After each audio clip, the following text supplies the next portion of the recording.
They say great work requires great results. Good people put that work in with Jutame Fit. Personal instructor Rob Ski, certified in nutrition and fitness. Good people, tell them Blanco sent you.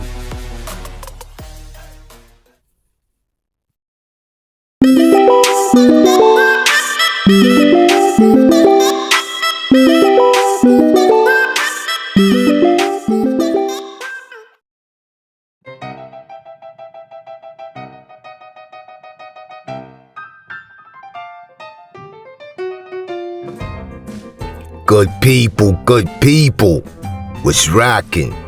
You're now tuned in. Sonny Blanco, I got a story to tell you, heard? Hey yo, today, episode 2 of Chess Not Checkers, the story of the founders of Chicago Blues and Chess Records. Today, we'll be featuring that wild boy, Little Walter, you heard? Hey yo, good people, you already know what it is, right? You already know what it is, right? Hey, yo, listen. Grab your popcorn. Grab your drinks. Grab your get right, you heard? Because it's movie time. Enjoy the presentation.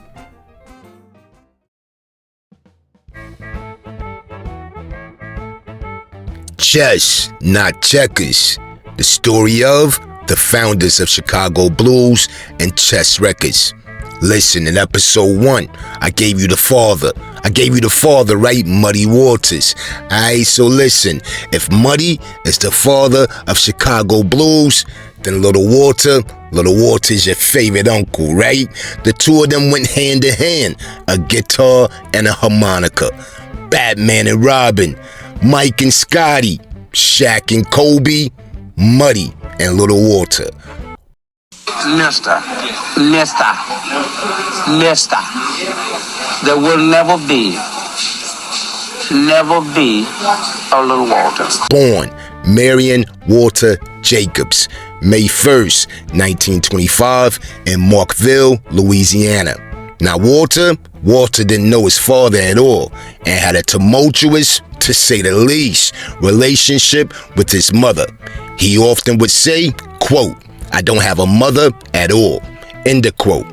It was said that Walter's mother was pregnant with Walter out of wedlock, so her parents, his grandparents, wouldn't allow Walter to be born in the house. So his mother birthed Walter under a tree. Hey, yo, what in the Bugs Bunny Looney Tunes type of shit is this? This shit, hey, yo, it's crazy already, right, good people? But yo, listen, raised by his uncle, Samuel Jacobs, in Rapids Parish, Louisiana, where he learned to play the harmonica. His uncle found himself locked up in the hoosgow, right? So by the age of 12, Little Walter quit school and took his show on the road, working odd jobs, hustling and bustling in the streets of New Orleans, Memphis, Helena, and West Helena, Arkansas. Also St. Louis.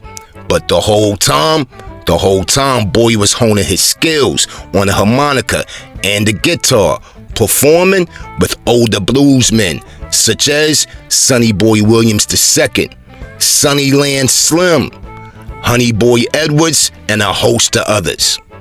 Arriving in Chi-Town in 1946, he found work as a guitarist, but garnered more attention for his highly developed harmonica playing, right? Now, contrary to popular belief, Little Walter was already plugged in before he met Muddy. Having his harmonica drowned out by electric guitars, Walter adopted a simple but previous used technique.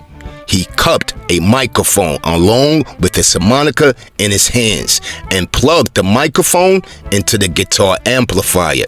He could then compete with any guitar's volume.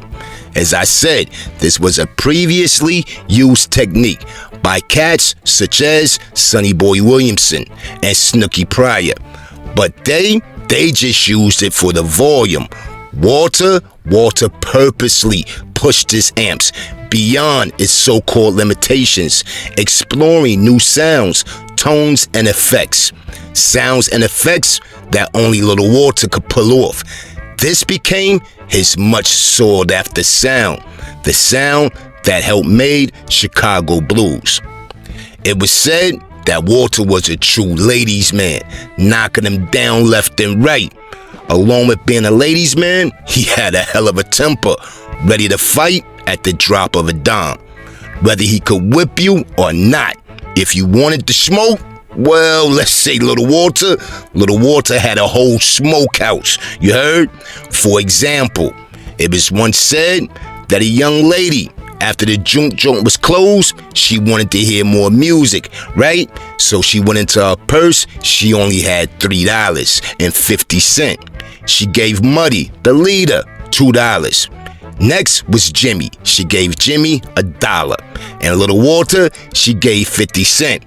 Walter got so mad, he floored the broad, you heard? He floored the broad like he was Lawrence Taylor or something, you heard? Hey yo, I told you, it ain't funny. It ain't funny, but I told you, son was a wild boy, vicious even. If you thought that was something, Walter didn't discriminate. Boy stabbed and got stabbed, beat up and got beat up by some of Chi-Town's most well-known gangsters. Even 12 wasn't off limits. As shown in Cadillac Records, a true story, Walter cut the doors off of one of his caddies, claiming it was hot. Pulled over by the cops, all hell broke out. All hell broke out, you heard? But yo, listen, hold on, I'm getting ahead of myself, no freaky. Walter got his first taste of success in 1947, recording his first single for Bernard Abrams and the tiny Aura Nelly label, which operated out of a back room of Abrams Maxwell's radio and record store. A year later, in 48, he met and joined his big brother figure, Muddy Waters. This was the turning point for Little Walter in more ways than one, good and bad. By 1950, he made his first recording with Muddy and Chess Records, playing the harmonica acoustically. But 1952 was the year for Walter. You see, in 51, Walter recorded his first time ever amplified, plugged in, on a joint called Country Boy for Muddy Waters. It premiered in 52, and this was the end all be all. That sound, heavy electric guitar riffs with an even more electrifying harmonica. It was the dawn of a new day. Walter went solo the same year, but he would still play on Big Brother's releases. Most of Muddy's classics, Little Walter appeared on, which was made long after he went solo. Along with being a solo artist, Walter also played guitar on quite a few records. He recorded 3 songs playing guitar with babyface Leroy Foster, also a few other sessions with Jimmy Rogers. Later in 1952, Walter would record his first #1 hit on Billboard charts, titled Juke. To show you how official the sound was, still to this day, Juke is the only, I repeat, only harmonica instrumental ever to be a #1 hit on the Billboard charts. Also reaching the charts with Off the Wall, which reached #8, Roller Coaster, which reached #6, and Sad Hours, that reached #2. Walter sung a song, yo, listen, he had a song one time, right, called Boom Boom.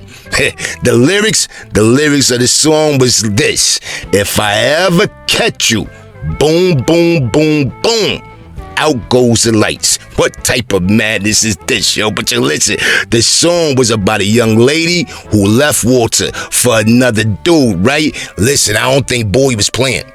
I don't think Boy was playing at all. You heard? But yo, listen, the hit that Walter knocked out the park, which was written by Willie Dixon, was My Baby. My baby. Oh yeah, she don't stand no cheating, my baby.